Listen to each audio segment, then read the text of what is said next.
And at the heart, Tesla is a software company. And you can see folks like VW that are introducing a model right now in Europe is having a lot of problems, and they're an excellent engineering company. Hey, I'm Steven and this is Solving the Money Problem. If you're new, welcome. If you're not, welcome back. Today we're listening to some more mainstream finance media coverage regarding Tesla, this time with comments from ex-CEO of Ford. Before we dive in, I just want to cover off two things. The first, congratulations to all the Tesla shareholders who didn't panic sell like a fool in the last week and a half. Second, congratulations to anybody who is actually buying the stock, taking advantage of the dip, long-term investors, etc. Good for you. And thirdly, last night, for those of you who are into the electric vehicle space, Lucid Motors revealed the Lucid Air. And I've got to say, pretty slick car. Definitely not competing directly with any Tesla products. They're going for the luxury high-end market. Look out BMW, Mercedes and Audi though. And also very impressive specs, acceleration, range, etc. But please keep this in mind from an engineering perspective. The price of your vehicle is about double that of a Model S. You're going to be able to use different materials, different forms of engineering, and can achieve things, for example, like a longer range by using lighter materials, a more compact electric motor because you can use more advanced materials, etc. So it's not quite an apples for apples comparison, but it's very impressive engineering regardless. I think Lucid are going to do very well. Once again, they're not going after Tesla. Maybe over the long term, they'll be able to bring the price down of their technology, get it into more mass production vehicles. But I just wanted to say, good work so far, Lucid. Wish you guys all the best. Congratulations and awesome humility from the CEO as opposed to Nicola. Yeah. I think it's really important we approach this task with a healthy dose of humility. And I tell the team every day that until we've got Lucid Air in production in Casa Grande next spring, we really haven't achieved a thing. Might be worth taking a few notes there, Trevor Milton, just in terms of your public persona, making claims about how your company has changed the world, disrupted the industry, etc. before it's actually done a thing. Humility goes a long way, my friend.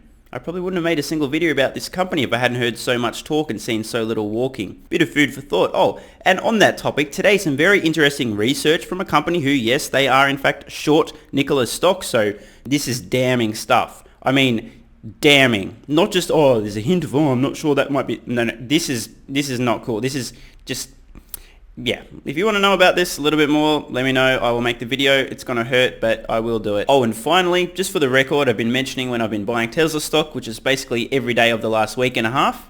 Not today. Yes, today is the first day I haven't bought Tesla stock in about a week and a half. So let's get into the video. But first, hey guys, if you're in the US and you'd like to help out the channel and get a free stock, check out the link in the description to WeBull. If you open a new account and fund it with $100, you'll get a free stock valued up to $1,600. And if you're in Australia, the UK or New Zealand, you can get a free stock with stake, also using the link in the description. Let's get back to it. Tesla's 5-for-1 split last Monday. It's just really caused volatility to either stay the same, maybe even go up a little. One split did not calm the volatility, that's for sure. Shares have had a wild ride over the past week and a half, including the worst day ever when the stock dropped 21%. That was Tuesday. Tesla stock is rather volatile, isn't it? I kind of feel like I've heard that before somewhere. Maybe about six and a half months ago. I kind of feel like maybe I think I might have made a video about that actually. I've got news. Tesla stock is very volatile. Maybe you've noticed. It's not uncommon to see violent swings of 5 to 10% or even more within a single day. So in this video, I'm taking a look at why Tesla stock is so volatile and why I expect this to continue for years to come. But before we dive in, some words of caution. If you do not have a plan, if you do not have the temperament to hold a stock as it swings in value, if your emotions rule your decisions, if you will panic and worry and consider violating your own rules when things get rough, you should not own the stock. Period. If you can't get your emotions under control, it's better to sit on the sidelines than do something dumb. Really. I knew I'd made a video about Tesla stock's volatility. It's now is Mark Fields, TPG Capital Senior Advisor, former CEO of Ford. You know, I'd ask you about the last week, Mark, but why just confine it to that? Just what do you make of the Tesla phenomenon over the past, I mean, why even go back 6 months? But let's stick with 6 months where we've just seen it just rocket to unbelievable levels. What do you make of that? Well, I think overall, I think what investors are doing is they're looking at electrification. They're looking at all these products that are coming to market.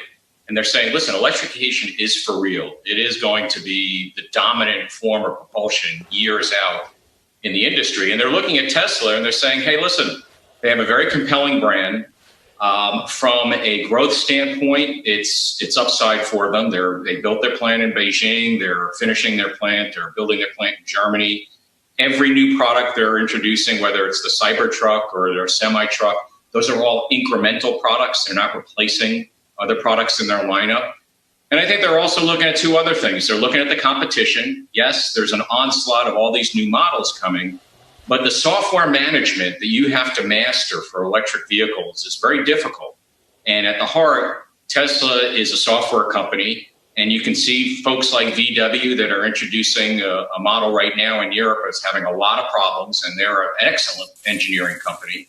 Mark has hit the nail on the head here. Many people still don't understand. Tesla is a tech company. Their core technologies, batteries and software, which go into most of their products at this point in time. This is why I've been harping on for months and months and months explaining that traditional automakers are fucked. The expertise around the internal combustion engine, useless. You now need to become a battery expert. And on top of that, suddenly out of nowhere, you need to conjure up hundreds, thousands, tens of thousands of high-level software engineers to write amazing software to run your computer on wheels, which they're failing to do. Those of you who don't know, with VW, long story short, made a bunch of new EVs. They came off production lines as a brick, broken software, had to be manually updated. Extremely embarrassing, but hey, it's good that VW is moving in the right direction, making these mistakes now instead of in 3 or 4 years, as most other automakers are going to be discovering. Oh boy, it's not going to be pretty. And then finally, the CO2 regulations, even during this COVID downturn, no country, whether it's China or in Europe, they haven't backed off 1 inch on their CO2 reduction targets. And that's going to bode well for electrification to grow. And so I think a lot of investors are looking at that. You got the other, lots of millennials who are on Robinhood and other platforms, and they're staying at home and they're saying, hey, this is a little bit like fantasy football. I think that's a little bit driving it. Oh man, the Robinhood jabs just keep on coming. No matter where I turn, always somebody ripping on people using Robinhood. I do understand there's a little bit of a grain of truth here. There's plenty of noob investors who literally know nothing about what the fuck they are doing, investing on the app, stocks only go up, etc. But that being said, despite the Robinhood investors, millennials don't really know what they're doing, let's see how their portfolios look in 10, 15 years time, hanging on to those growth stocks instead of the traditional value investments. But you're going to see a lot of volatility over the next number of months for this company, because they have proven, that they can successfully raise money literally on the backs of their shareholders, but they've yet to prove that they can generate a decent return on capital. And that's hugely important in the automotive business. Slightly strange comment here. I'm not sure, maybe he's referring to a lack of dividends or something along those lines. To date, Tesla's raised around $10 billion and deployed that incredibly efficiently, in my opinion. Built numerous factories. Production capacity is going to exceed over 1 million vehicles per year very soon. They're making vehicles extremely profitably now at scale. So you've got the S3, X and Y absolutely cleaning up, continually improving, investing in new ways to bring down their manufacturing costs like the Gigapress. They've designed an in-house self-driving AI chip that's better than anything else anyone in the chip industry was able to design in-house. Insane. They've got the 3 safest vehicles ever tested, unassailable full self-driving data lead. I could keep going on. I think Tesla's produced an incredibly phenomenal return on their capital. But yeah, sure, they're not paying dividends. I get that. Not really worth focusing on that though. They're a growth company. Their goal at this point is scale and drive down costs. That's all that matters. And if they continue to do that, they are producing a return for investors, in my opinion, because they're going to be growing revenues and unit sales. That's been the question all along. And there's a lot to unpack in what you just said, because obviously first to market, they have a lot of advantages with the batteries, but you wonder, and with technology, that's what we talk about all the time when we have some of the old line car guys on that say, look, GM is on their tail. And then we say, well, when you ask the question, is the technology comparable? And they kind of have to concede, no, Tesla is, miles ahead. But then on the other hand, shout out to whoever's putting the B-roll behind these CNBS interviews. You might want to use some footage that isn't 8 years old when you're displaying Tesla. You can, but why would you do that? It didn't get in the S&P at this point because those profits, are they really profits if you factor out, regulatory and CO2 credits? And that's the return for investors that you're talking about.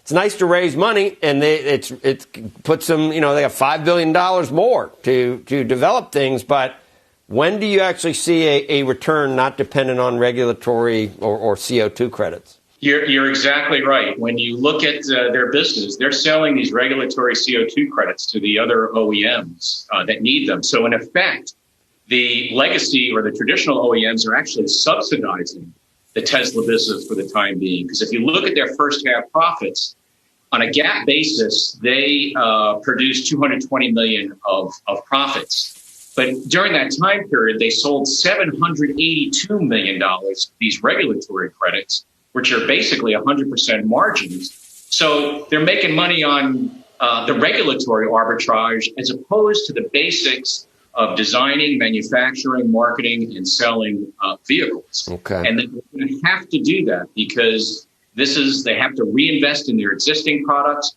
They're building the new products.